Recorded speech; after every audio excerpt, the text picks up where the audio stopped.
Praise the Lord. ദൈവത്തിൻ്റെ അതിപരിശുദ്ധവും ശ്രേഷ്ഠവുമായ തിരുനാമം വാഴ്ത്തപ്പെടുമാറാകട്ടെ. ഇന്ന് രാത്രികാലം fair light media YouTube channel കൂടി എന്നെ കേൾക്കുന്ന എല്ലാ മാതാപിതാക്കളെയും സഹോദരങ്ങളെയും സർവശക്തനായ ദൈവം അനുഗ്രഹിക്കുമാറാകട്ടെ. ഈ ചെറിയ സന്ദേശം നിങ്ങളുടെ ജീവിതത്തിൽ വലിയ വിടുതലും ആശ്വാസവും ആയിത്തീരും എന്ന് ഞാൻ വിശ്വസിക്കുന്നു. ദൈവം അനുഗ്രഹിക്കുമാറാകട്ടെ.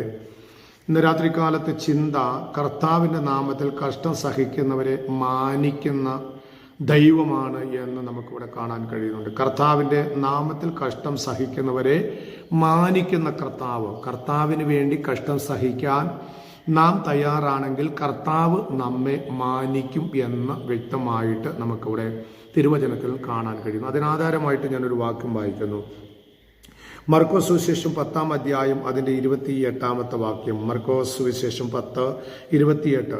പത്രോസ് അവനോട്, ഇതാ ഞാൻ സകലവും വിട്ട് നിന്നെ അനുഗമിച്ചിരിക്കുന്നു എന്ന് പറഞ്ഞു തുടങ്ങി. അതിന് യേശു, അപ്പോൾ പത്രോസ് പറയുക, ഞാനെല്ലാം വിട്ട് നിന്നെ അനുഗമിക്കാൻ തയ്യാറായിരിക്കുകയാണ്. അതിന് യേശു, എൻ്റെ നിമിത്തവും സുവിശേഷ നിമിത്തവും വീടോ സഹോദരന്മാരെയോ സഹോദരികളെയോ അമ്മയെയോ അപ്പനെയോ മക്കളെയോ നിലങ്ങളെയോ വിട്ടാൽ ഈ ലോകത്തിൽ തന്നെ ഉപദ്രവങ്ങളോട് കൂടെ 100 മടങ്ങ് വീടുകളെയും സഹോദരങ്ങളെയും സഹോദരികളെയും അമ്മമാരെയും മക്കളെയും നിലങ്ങളെയും വരുവാനുള്ള ലോകത്തിൽ നിത്യജീവനെയും പ്രാപിക്കാത്തവൻ ആരും ഇല്ല എന്ന്, ആമേൻ, ഞാൻ സത്യമായിട്ടും നിങ്ങളോട് പറയുന്നു. ആമേൻ. ഇത് പത്രോസ് ചോദിക്കാനുണ്ടായ ഒരു കാരണമുണ്ട്. എന്താ കാരണമെന്നറിയാമോ പ്രിയമുള്ളവരെ? അതിൻ്റെ 17 മുതൽ 27 വരെയുള്ള വാക്യത്തിൽ പറയുന്നു, യേശുവിൻ്റെ അടുക്കൽ ഒരു ധനവാനായ യുവപ്രമാണി കടന്നു വന്നിട്ട് ആമീൻ ഒരു നിത്യജീവനെ കുറിച്ച് അല്ലെങ്കിൽ നിത്യജീവനെ യേശുവിൻ്റെ അടുക്കൽ യുവപ്രമാണി ചോദിച്ചു. അപ്പൊ യേശു ചില കാര്യങ്ങളൊക്കെ പറഞ്ഞു. കൊല ചെയ്ത്, വ്യഭിചാരം ചെയ്ത്, മോഷ്ടിക്കരുത് എന്നൊക്കെ കാര്യങ്ങൾ പറഞ്ഞു കൊടുത്തപ്പം യുവപ്രമാണി പറഞ്ഞു, ഇതെല്ലാം ഞാൻ ചെറുപ്പം മുതലേ അനുഷ്ഠിച്ചു കൊണ്ടിരിക്കുന്നവനാണ്.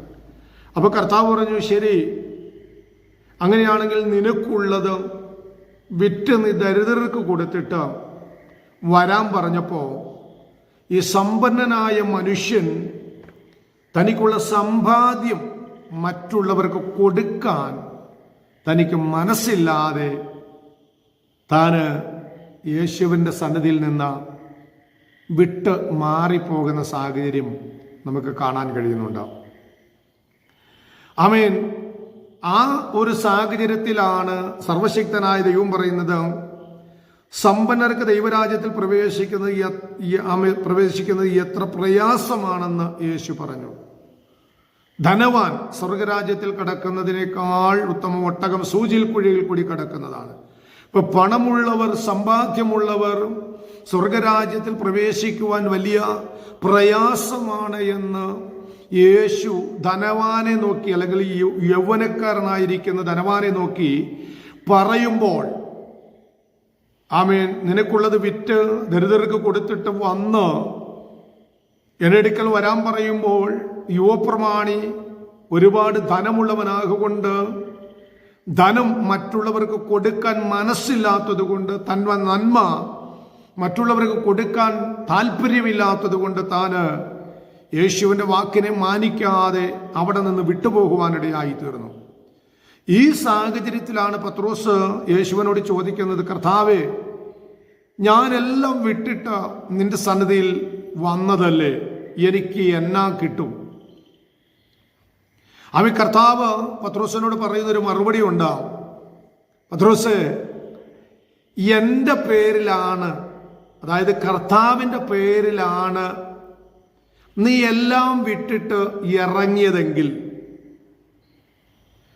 ആമീൻ, അപ്പനെയും അമ്മയെയും നിനക്കുള്ള സമ്പാദ്യത്തെയും നിനക്ക് ലഭിക്കേണ്ട ഈ അനുഗ്രഹങ്ങളെയെല്ലാം വിട്ടിട്ട് കർത്താവിൻ്റെ പേരിലാണ് നീ ഇറങ്ങി തിരിച്ചതെങ്കിൽ നിനക്ക് നഷ്ടപ്പെട്ടതിൻ്റെ ഇരട്ടി സർവശക്തനായ ദൈവം തരാൻ മതിയായ ദൈവമാണ് എന്ന് വ്യക്തമായി നാം അവിടെ വായിക്കുവാനിടയായിട്ടുണ്ട്. അതാണ് 28-ാം വാക്യം മുതൽ താപ്പോട്ട് വായിക്കുന്നത്.